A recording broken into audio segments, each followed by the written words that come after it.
بسم اللہ الرحمن الرحیم۔ السلام علیکم ناظرین، میں خوش آمدید۔ آپ کا میزبان رؤف احمد ایک نئے پروگرام کے ساتھ حاضر ہے، جس میں ہم بات کریں گے سیٹرس پلانٹ میں کھادوں کا استعمال۔ جی ناظرین، ہم نے اس پروگرام میں ہم دیکھیں گے کہ ہمیں اپنے باغات میں جو کنوں کے پودے ہیں، پچھلا ہم نے پھل بھرپور اٹھایا اور آگے فصل کے لیے جو ہم نے آگے اب کھاد ڈالنی ہے وہ کتنی ڈالنی ہے۔ عمر کے لحاظ سے پودوں کی میں کھاد کی جو تفصیل ہے وہ تو میں پہلے میرے اسی سیٹرس کی پلے لسٹ میں موجود ہے، آپ اس میں دیکھ سکتے ہیں۔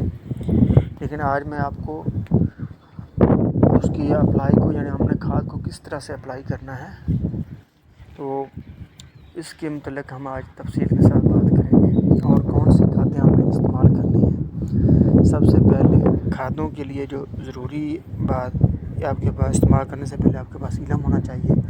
وہ یہ ہے کہ ہمیں اپنی زمین کا پتہ ہونا چاہیے کہ ہماری زمین کیسی ہے۔ میرے مثال کے طور پر اگر ہم سب سے پہلے جو ضروری بات ہے زمین کی خاصیت میں، وہ اس کی پی ایچ آتی ہے، کیونکہ سیٹرس جو ہے یہ 7 پی ایچ سے نیچے رہے گا، 5 تک اگر اس کی پی ایچ رہے تو یہ اس کا پھل کا ذائقہ اور اس کی پیداوار زیادہ اچھی رہتی ہے۔ اور دوسری اہم بات کہ اگر اس کی پی ایچ زیادہ ہے 7 سے، تو ہمیں جو کھاد استعمال کریں گے، جیسے ڈی اے پی استعمال کرتے ہیں ہم لوگ، پوٹاش استعمال کرتے ہیں، جو بھی ہم کھادیں استعمال کرتے ہیں، تو وہ ہمارے جو پودے کی جڑیں ہیں وہ اپنے نیوٹرینٹس ہیں جو ہے، جو اس کی غذا ہے، وہ زمین سے جڑوں کے پانی میں حل شدہ جو خوراک اس کی ملتی ہے وہ جڑوں کے ذریعے سے جذب کر کے پودوں کے تنے سے ہوتی ہوئی پتوں میں چلی جاتی ہے، اور وہاں پہ آگے سورج کی روشنی کی مدد سے کلوروفل جو ہے اس کا آگے خوراک تیار کرتا ہے، اور وہ پودے ہمارے استعمال کرتے ہیں، جس سے ہمارے پودے بڑھتے ہیں، پھل پھول نکلتے ہیں۔ لیکن اگر ہماری زمین کی پی ایچ جو مینٹین نہیں ہے، اس کی پی ایچ 7 سے زیادہ ہے، یعنی الکلائن ہے ہماری زمین، تو یہ ہماری جو خوراک ہے، جڑیں ہیں، وہ زمین سے نہیں لے پاتی مکمل طور پر۔ اس لیے سب سے ہم پہلے پروگراموں میں جس میں میں نے بتایا تھا کہ دسمبر کے مہینے میں ہمارے سیٹرس پلانٹ کی کیئر کا طریقہ، جنوری میں طریقہ، اس طرح ہر مہینے میں کیئر کا طریقے میں نے آپ کو بتائے ہوئے ہیں۔ تو اس میں گوبر والی کھاد کے اوپر زور دیتا تھا، وہ اسی لیے تھا کہ تاکہ زمین کی پی ایچ مینٹین رہے، اوپر نہ جائے، الکلائن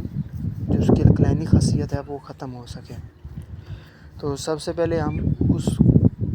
پودے کے لیے جو سب سے ضروری اور اہم کھاد ہے، جو اس کو سب سے زیادہ فائدہ دے گی، وہ اس کے لیے گوبر والی کھاد ہے۔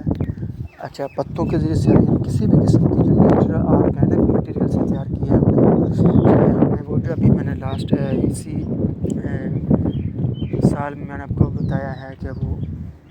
ایک ٹیوب ویل کے کھاڈا ہے جسے ہم کہتے ہیں، جس میں پانی گرتا تھا، سبحان اللہ۔ اس میں نے آپ کو دکھایا تھا کہ کس طرح سے بیسن، گڑ، گوبر والی کھاد اور اس کو پانی کا مکسچر بنا کے اس کو ہلاتے رہے، 15-20 دن کے بعد وہ اس کو بعد فلڈ کر دیا، یہ بھی آرگینک کھاد تھی، ٹھیک ہے۔ اور گوبر والی کھاد، پتے آپ کی جو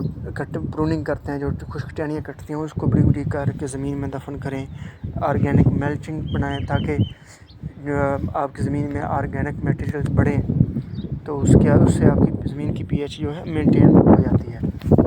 تو آپ اس کھادوں کا استعمال کریں۔ اور دوسری کھادیں جو ہیں ڈی اے پی ہے اور جسے فاسفورسی کھادیں میں بیسیکلی وہ فاسفورسی کھاد ہے، ڈی اے پی، اور نائٹروجن کی کھاد ہے جو اس کو ضرورت ہوتی ہے، اور دوسرے اجزاء صغیرہ ہیں وہ جو ان کو ضرورت ہوتی ہے وہ ہم دیں گے،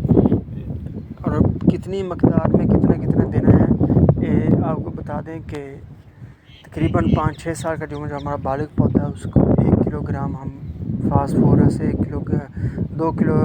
گرام نائٹروجن فراہم کرتے ہیں۔ لیکن اس کے لیے ضروری ہے، سب سے جو اہم بات ہے کہ اس کو ہم نے 3 قسطوں میں اپلائی کرنا ہوتا ہے۔ تو ابھی ایسے ہی پھول نکلنے کے بعد پھل کی ڈوریاں بن جائیں گی تو ہم اس کے بعد جب پھل ہمارا سیٹ ہو جائے گا پودے کے اوپر تو اس کے بعد ہم اس کو اپلائی شروع کر دیں گے، 3 قسطوں میں اپلائی کریں گے۔ اس کے ساتھ ہمارا پروگرام تاؤں کو پہنچا، اپنی دعاؤں میں یاد رکھیے گا۔ پاکستان زندہ باد۔